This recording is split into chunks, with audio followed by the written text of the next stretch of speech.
Hello नमस्कार, जय Hind. Class 12th bio का जो दूसरा चैप्टर है मानव जनन, इस अध्याय की इम्पॉर्टेंट टॉपिक है वृषण। यहाँ से एग्जाम में प्रश्न पूछा जाता है। अगर आप इस वीडियो को पूरा देख लेते हैं तो यह जो टॉपिक है आपको याद हो जाएगा, मैं गारंटी लेता हूँ।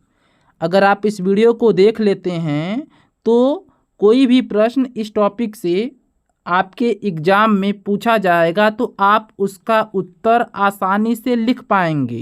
कोई भी एग्ज़ाम हो, चाहे बोर्ड एग्ज़ाम हो, चाहे CUET एग्ज़ाम हो, चाहे नीट एग्ज़ाम हो, यहाँ से प्रश्न पूछा जाता है। इम्पॉर्टेंट टॉपिक है, तो पहले आप इस टॉपिक को याद कीजिए, फिर आपको हम बताएंगे आगे इसी वीडियो में कि प्रश्न किस प्रकार से पूछा जाता है एग्ज़ाम में। तो अगर हम वृषण की बात करते हैं तो आप जानते हैं वृषण कहाँ पाया जाता है। वृषण पाया जाता है नर जनन तंत्र में। नर जनन तंत्र का एक अंग होता है वृषण, जो कि वृषण कोश में पाया जाता है। कहाँ पाया जाता है? वृषण कोश में। नर जनन तंत्र में जो थैलीनुमा संरचना होती है, तो थैलीनुमा संरचना होती है वृषण कोश, और वृषण कोश में ही वृषण पाया जाता है। गेंद की तरह लटका हुआ होता है।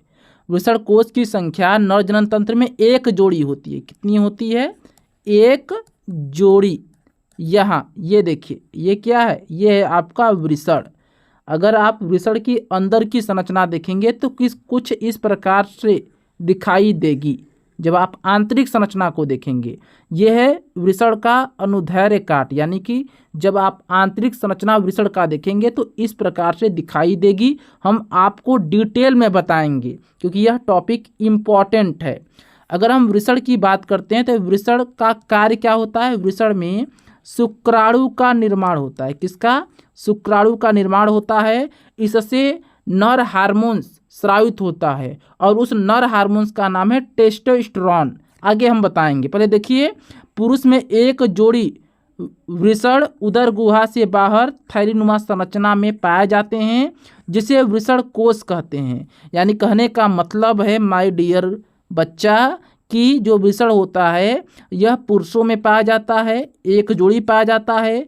इसकी संरचना थैलीनुमा होती है। यह वृषण कोश में स्थित होता है।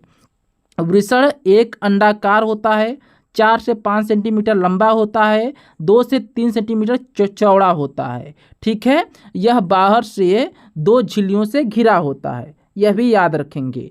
अगर हम और आगे बात करते हैं, यहाँ देखिए चित्र, यहाँ चित्र देखिए, तो जो वृषण होता है इसमें पतली पतली नलिकाएं होती हैं, अनेक पतली पतली कुंडलित नलिकाएं होती हैं, झिल्लीदार नलिकाएं पाई जाती हैं। आंतरिक झिल्ली वृषण के अंदर अंतर्वर्तित होकर 250 से 300 कोष्ठों का निर्माण करती है। यानी कि वृषण में 250 से लेकर 300 कोष्ठ पाए जाते हैं, जिसे वृषण पालियां कहते हैं। क्या कहते हैं? वृषण पाली कहते हैं।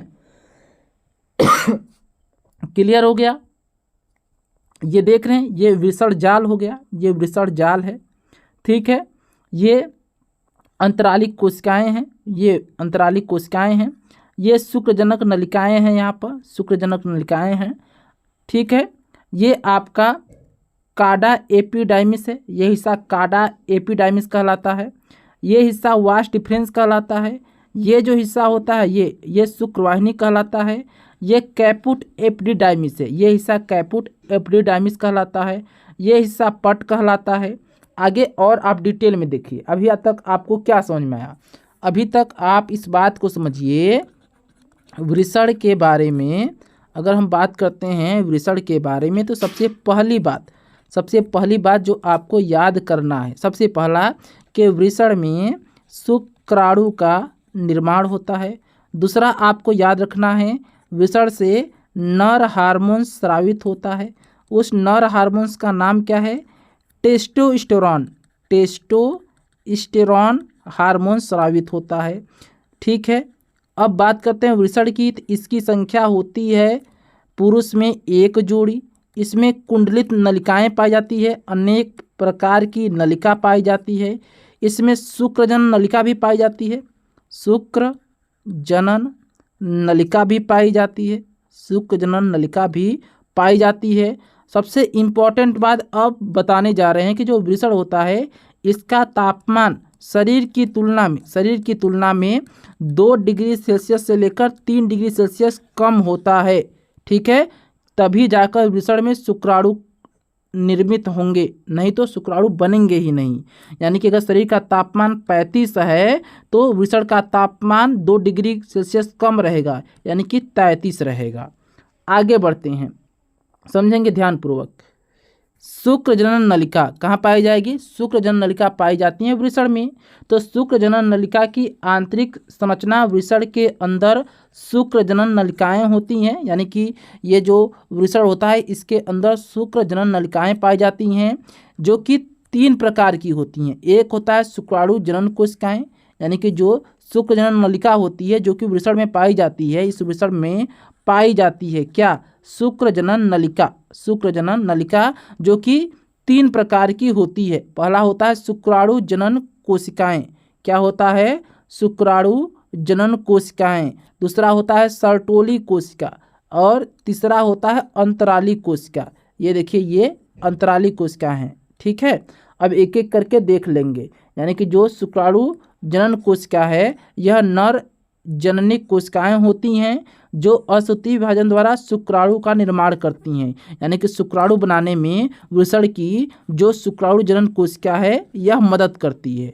ठीक है, सर्टोली कोशिका की बात करते हैं तो यह पिरामिड आकार की कोशिका है जो बनते हुए नर युग्मक कोशिका को पोषण प्रदान करता है। यानी कि जो सर्टोली कोशिका है यह शुक्राणु को पोषण प्रदान करता है। शुक्राणु को क्या करती है? तैयार होने के लिए, निर्मित होने के लिए पोषण प्रदान करती है सर्टोली कोशिका।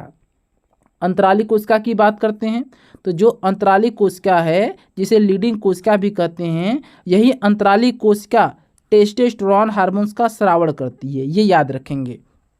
ठीक है, चलिए डिटेल में देख लेंगे ताकि कोई दिक्कत ना हो। वृषण पाली में शुक्र जनन नलिकाओं के चारों ओर अंतराली अवकाश होता है। इसमें कहीं कहीं छोटी छोटी रक्त वाहिकाएं व लीडिंग कोशिकाएं होती हैं। इसे ही अंतराली कोशिका कहते हैं।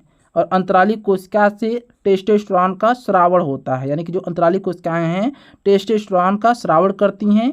इनकी कुछ कोशिकाएं प्रतिरक्षात्मक भी होती हैं। यह है आपकी यहाँ पर अंतराली कोशिका। ठीक है, तो आपको समझ में आ गया।